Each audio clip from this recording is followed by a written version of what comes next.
یہ باب ہے.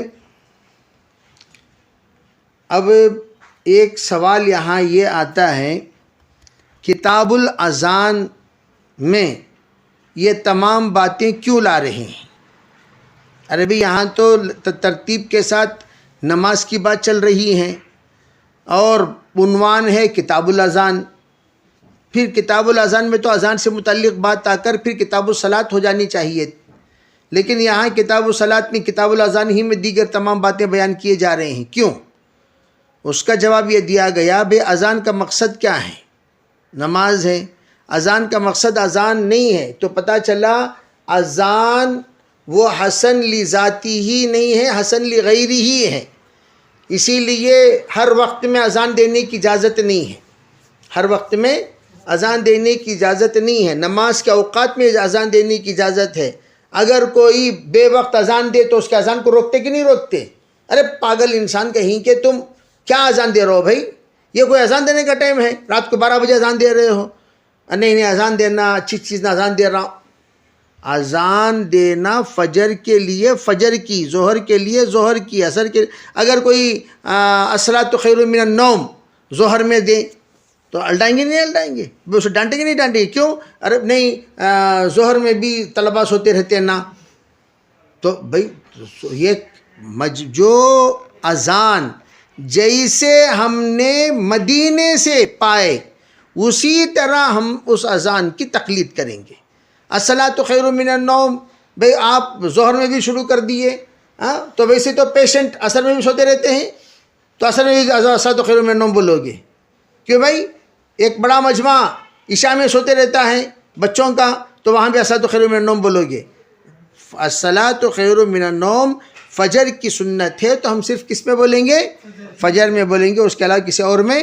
اسی طریقے سے مقصود جو ہے وہ نماز ہے. اسی لیے فرمایا کہ یہاں دعوت اور دعوت الیہ، بھئی دعوت جس جانب دی گئی ہے اس کو بھی اس میں شامل کر لیا گیا. چنانچہ نماز کی طرف دعوت دی گئی ہے تو نماز کو اس کو شامل کر لیا گیا.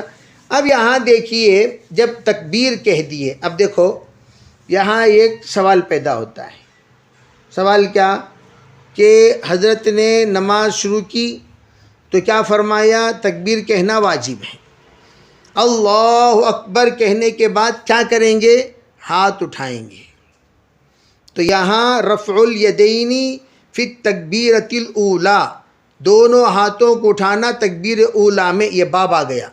تو اللہ اکبر کہنے کے بعد دونوں ہاتھ اٹھانا. کیسے اٹھائیں گے؟ مسنون طریقہ یہ ہے کہ دونوں ہاتھ قبلے کے جانب ہوگا، دونوں ہتھیلیاں قبلے کے جانب، اور کان کے لو کی طرف اپنا انگوٹھا ہوگا. بعض لوگوں نے کان کے لو کی طرف اپنی انگلیاں ہوگی. اس طریقے سے امام شافعی علیہ الرحمہ نے فرمایا، امام صاحب رحمۃ اللہ علیہ نے فرمایا کان کے اوپر کی جانب انگلیاں ہوں گی اور انگوٹھا ہوگا کان کے لو کے جانب. اور اللہ اکبر کہتے ہوئے ہاتھ اپنی حرکت کرتے ہوئے وہ باقاعدہ ناف کے نیچے باندھ لیا جائے گا. یہ بات.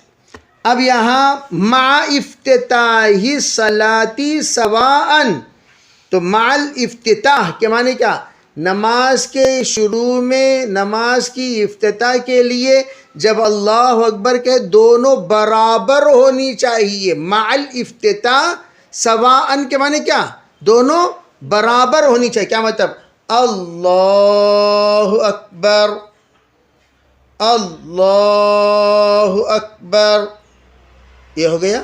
یعنی اللہ اکبر پر ہاتھ باندھ لینا چاہیے. ایسا نہیں اللہ اکبر، یہ بھی غلط. یہ ہاتھ باندھنے کے بعد اللہ اکبر، یہ بھی غلط. یہ ہاتھ جا ہی رہا تھا اللہ اکبر، یہ بھی غلط. بلکہ از افتتاح تا انتہا، اللہ کے الف پر شروع ہو، را پر ختم ہو، ناف پر پہنچ جائے کب؟ را پر. تو اسی لیے امام بخاری نے یہاں عنوان کیا قائم کیا؟ عنوان کہ مع الافتتاحی سواء.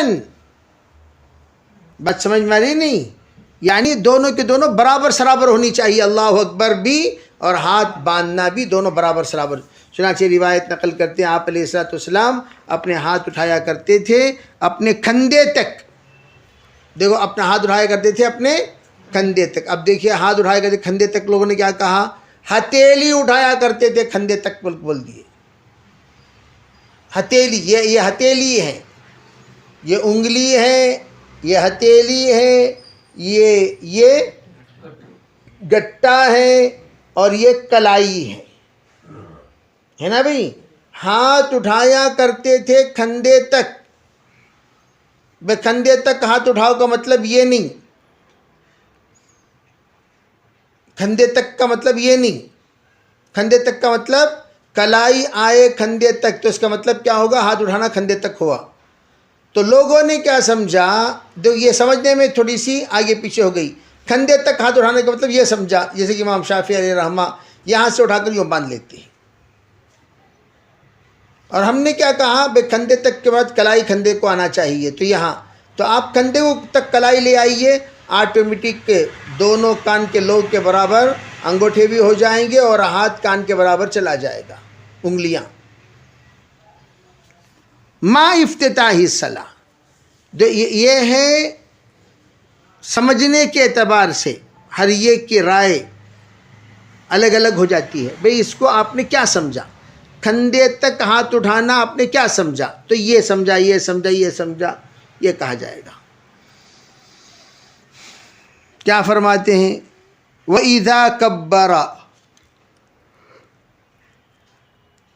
ہاتھ اٹھائے کندھے تک جب نماز شروع ہو. جب تکبیر کہے رکوع کے لیے، آپ جب رکوع کو جانے کا ہوتا تکبیر کے ذریعے سے جاتے تھے، اللہ اکبر. فرمایا وَإِذَا رَفَعَ رَأْسَهُ مِنَ الرُّكُوعِ رَفَعَهُمَا، جب رکوع سے آپ اپنا سر اٹھاتے تھے دونوں ہاتھوں کو آپ کندھے تک اٹھاتے تھے. جب آپ سمیع اللہ لمن حمیدہ کہتے ربنا لک الحمد، تب بھی کان یفعل ذلک فی السجود، کان لا یفعل ذلک فی السجود. جب آپ سمیع اللہ لمن حمیدہ کے بعد ربنا لک الحمد کہتے تو آپ ہاتھ اٹھانے کا یہاں ذکر نہیں فرمایا اسی طریقے سے آپ سجدے میں بھی ہاتھ نہیں اٹھایا کرتے تھے. اب دیکھیے روایت میں جو ذکر ہے وہ ہے رکوع میں جانے سے پہلے ہاتھ اٹھانے کا بیان. کہاں ہے بھئی؟ اس کے رکوع کے بعد ہاتھ اٹھانے کا نہیں ہے نہیں.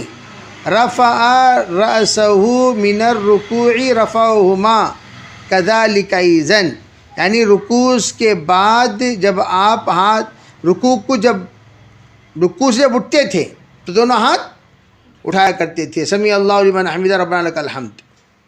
اب دیکھیے ہاتھ اٹھانا کہاں ثابت ہوا؟ حذو منکبیہ اذا افتتح الصلاۃ، نماز کے شروع میں آپ نے ہاتھ اٹھایا. وَإِذَا كَبَّرَ لِلرُّكُوعِ، وَإِذَا كَبَّرَ لِلرُّكُوعِ، جب رکوع کو جایا کرتے تھے، رکوع کے لیے تکبیر کہا کرتے تھے. وَإِذَا رَفَعَ رَأْسَهُ مِنَ الرُّكُوعِ، تب اللہ اکبر کہہ کر رکوع میں چلے جاتے تھے. ٹھیک ہے بھائی. اور جب آپ رکوع سے اٹھتے تھے اس وقت میں دونوں ہاتھ کندھے تک اٹھایا کرتے تھے. اب کتنی جگہ دو جگہ ہاتھ اٹھانا کہاں ثابت ہوا؟ تکبیر اولا میں ہاتھ اٹھاتے تھے اور رکوع سے اٹھنے کے بعد ہاتھ اٹھاتے. آپ اس کو نوٹ کرتے چلیں. رفع دین کے سلسلے میں تفصیلی گفتگو میں کروں گا، اس وقت میں آپ حضرات اسے نوٹ کر لینا. ٹھیک ہے بھائی. ابھی آپ ذہن میں جماتے چلے جائیں، پھر آپ کے پاس یہاں پر بات ہوگی. جی. باب رفع اليدين اذا كبر واذا ركع واذا رفع. وبه قال حدثنا محمد بن مقاتل قال اخبرنا عبد الله بن المبارك قال اخبرنا يونس عن الزهري قال اخبرني سالم بن عبد الله عن عبد الله بن عمر رضي الله عنهما وعنهم قال رأيت رسول الله صلى الله عليه وسلم إذا قام في الصلاة رفع يديه حتى تكون حذو منكبيه وقال يفعل ذلك حين يكبر للركوع ويفعل ذلك إذا رفع رأسه من الركوع ويقول سمع الله لمن حمده ولا يفعل ذلك في السجود. وبه قال حدثنا إسحاق الواسطي قال حدثنا خالد بن عبد الله عن خالد عن أبي قلابة أنه رأى مالك بن الحويرث إذا صلى كبر ورفع يديه وإذا أراد أن يركع رفع يديه وإذا رفع رأسه من الركوع رفع يديه. وحدث أن رسول الله صلى الله عليه وسلم صنع هكذا.